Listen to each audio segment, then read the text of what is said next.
Hey everyone, and welcome to this explainer brought to you by Forge College. Today, we're jumping right into our Capstone integration and finalization.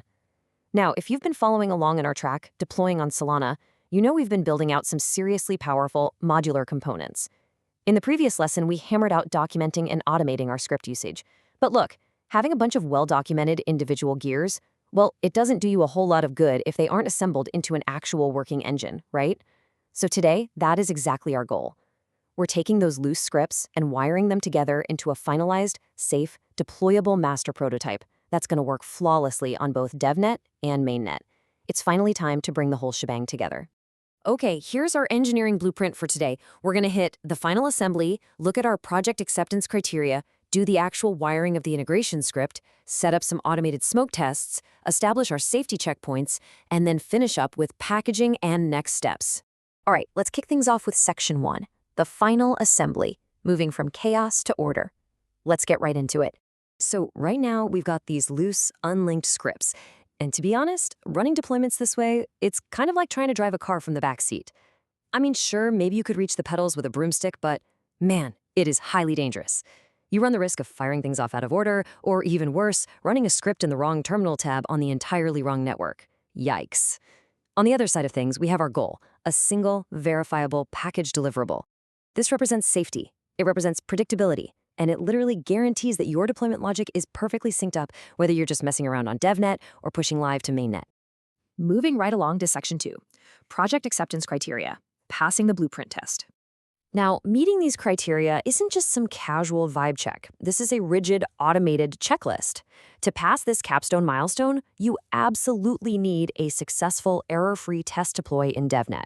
You need verified idempotence, which we'll define in just a sec.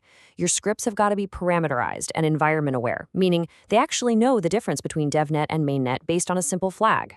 Plus, your automated smoke tests must pass flawlessly. Your runbook has to be complete enough that a total stranger could run your code, and it all needs to be bundled into a clean package for handoff. Checking all these boxes is basically your safety net for live networks. Let's zoom in on that word, idempotence. It's a huge deal in Web3 engineering. Basically, it means that if you rerun your integration script with the exact same parameters, it performs absolutely zero destructive actions. Think of it like calling an elevator. You press the button once, the elevator comes to your floor. If you panic and just mash the button 50 times, well, you don't summon 50 elevators and the elevator doesn't suddenly crash through the roof. The end result is exactly the same safe state. Your deployment scripts have to behave exactly like that elevator button. Next up, we have the smoke test. Now imagine turning on a machine you just built and standing way back, just to see if it catches fire before you ship it to a customer. That's a smoke test.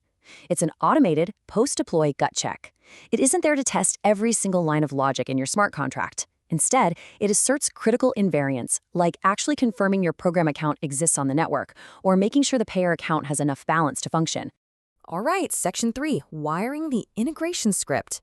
The master control. Let's see how it's built. Your top-level script, let's call it integrate-deploy.sh, has one main job, orchestrate the chaos. It executes 3 really elegant linear steps. First, it loads the environment, parsing parameters and securely injecting secrets so you aren't hard-coding them. Second, it runs the deployer engine for the actual upload and instantiation. And third, it invokes the verifier to make sure everything landed correctly. And here is the kicker. If any single step returns a non-zero exit code, which means a failure, the script stops immediately. No guessing, no silent failures, just super clean, predictable execution. You can think of your repository layout like a parts list on a neat engineering diagram. Your top-level entry point sits in the scripts folder. All your deployment modules, funding, uploading, they live in their own dedicated deploy directory. The smoke tests, isolated in verify. Your configuration variables live in params, cleanly separated from the execution logic itself. And finally, that runbook MD sits right at the root as your operator's manual. When your repo is structured this beautifully, any auditor can find exactly what they need without wading through a sea of spaghetti code. Okay, section 4, automated smoke tests, proving the prototype works. So, to actually prove this whole thing works, we're not just staring at console logs hoping for the best. We are returning standard JSON assertions. Your script needs to explicitly verify the program account presence, assert that balances are non-zero but minimal, and confirm that a dummy contract call actually succeeds. We output this as standard JSON so our CI pipeline can easily read the results. Oh, and remember that AI vibe coding pattern from our earlier lessons? You can literally feed your script output to an AI and have it generate extra JSON assertions for common edge cases. It's a total game changer for speeding up your test coverage. Moving to Section 5, the safety checkpoints, the final factory run. Let's check it out. Now, here is an unshakable rule. We never, ever move to live mainnet updates until our devnet runs are consistently green. You'll run these exact checkpoints. Step 1, a full devnet run, looking for that sweet, sweet exit code of 0. Step 2, run the exact same command again to trigger idempotence checks. Your logs have to prove that no destructive overwrites happened on that second pass. And only after those 2 steps pass with flying colors do you move to Step 3, a highly restricted, guarded mainnet verification. I really cannot emphasize this enough. For the guarded mainnet check, we skip the actual program upload entirely.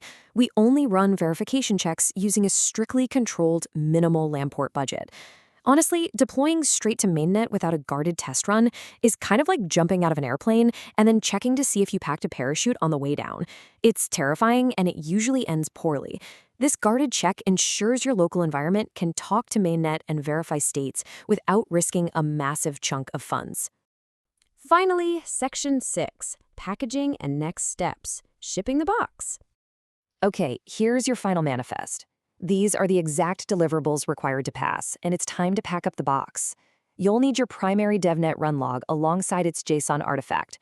You absolutely need those 2 consecutive logs proving your idempotence guarantee. You'll need the JSON files from the smoke tests.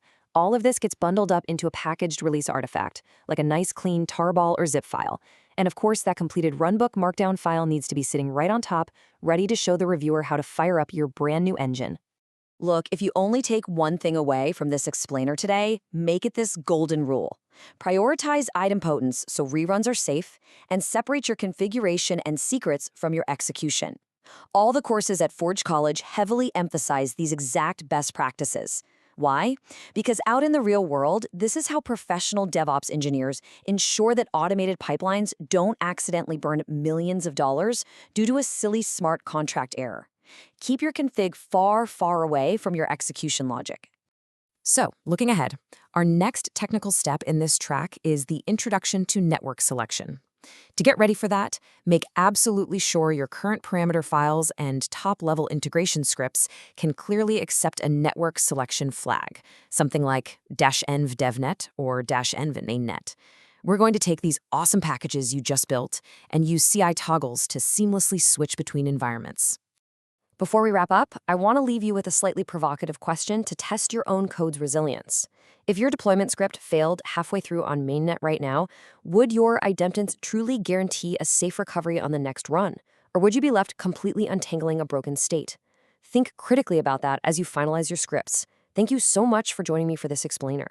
Be sure to head over to forge.college to learn more about this subject, dive into more advanced Web3 engineering topics, and really master the skills you need to build the future. Catch you in the next one.